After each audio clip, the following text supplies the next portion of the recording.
ഇപ്പോൾ ഇടിച്ചക്കയൊക്കെ ധാരാളമായിട്ട് കിട്ടുന്ന സമയമല്ലേ, നമുക്ക് ഇടിച്ചക്ക കൊണ്ട് വളരെ എളുപ്പത്തിൽ ഒരു തോരൻ ഉണ്ടാക്കിയാലോ.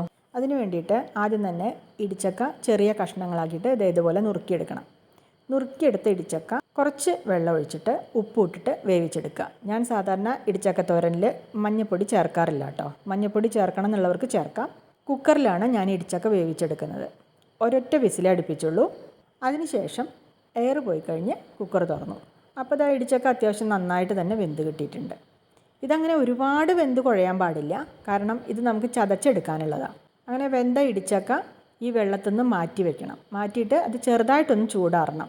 ചൂടാറിക്കഴിയുമ്പോൾ ഇത് ഇടികല്ല് ഉപയോഗിച്ചിട്ട് ഒന്ന് ചതച്ചെടുക്കണം. മിക്സിയിലിട്ടിട്ട് ചതക്കരുത്, അതാകെ കുഴഞ്ഞു പോകും. ഇനി ഇതിലേക്ക് വേണ്ട സാധനങ്ങൾ തയ്യാറാക്കാം. എരിവിന് ആവശ്യമുള്ള അത്രയും വറ്റൽമുളക് പൊട്ടിച്ചെടുക്കണം. പിന്നെ കറിവേപ്പില. ഇനി ഒരു ചീഞ്ചട്ടി അടുപ്പത്ത് വയ്ക്കാം. ചീഞ്ചട്ടി അടുപ്പത്ത് വെച്ചിട്ട് അതിലേക്ക് കുറച്ചധികം വെളിച്ചെണ്ണ ഒഴിച്ചു കൊടുക്കണം. വെളിച്ചെണ്ണ ചൂടാകുമ്പോൾ 1 ടീസ്പൂൺ കടുക് പൊട്ടിച്ചെടുക്കാം. കടുക് പൊട്ടിക്കഴിയുമ്പോൾ ഇതിലേക്ക് 2 ടീസ്പൂൺ ഉഴുന്നുപരിപ്പ് ചേർക്കണം. ഇടിച്ചക്ക തോരൻ വയ്ക്കുമ്പോൾ ഉഴുന്നുപരിപ്പ് ഇടയിൽ ഇങ്ങനെ കടിക്കുന്നത് നല്ല ടേസ്റ്റാണ് കേട്ടോ. അതുകൊണ്ട് 2 ടീസ്പൂൺ ഉഴുന്നുപരിപ്പ് ചേർത്ത് ഉഴുന്ന് ഇങ്ങനെ ചെറുതായിട്ടൊരു ബ്രൗൺ കളറാകുന്ന ആ ഒരു സമയം വരേക്ക് അതൊന്ന് മൂപ്പിക്കണം. അതിനുശേഷം അതിലേക്ക് ഉണക്കമുളകും കറിവേപ്പിലയും ഇട്ട് കൊടുക്കാം.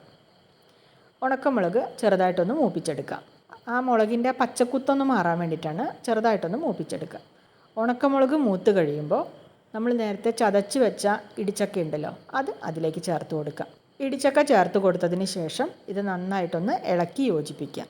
നന്നായി ഇളക്കി യോജിപ്പിച്ചതിന് ശേഷം നിങ്ങൾക്ക് എരിവ് കുറച്ചും കൂടി വേണമെന്ന് തോന്നുകയാണെങ്കിൽ 1/2 ടീസ്പൂൺ മുളക് പൊടി ചേർത്ത് കൊടുക്കാം. ഇത് നിർബന്ധമില്ല, വേണമെന്നുണ്ടെങ്കിൽ മാത്രം ചേർത്ത് കൊടുത്താൽ മതി കേട്ടോ. മുളക് പൊടി ചേർത്തിട്ട് നന്നായിട്ടൊന്ന് ഇളക്കി യോജിപ്പിക്കുക.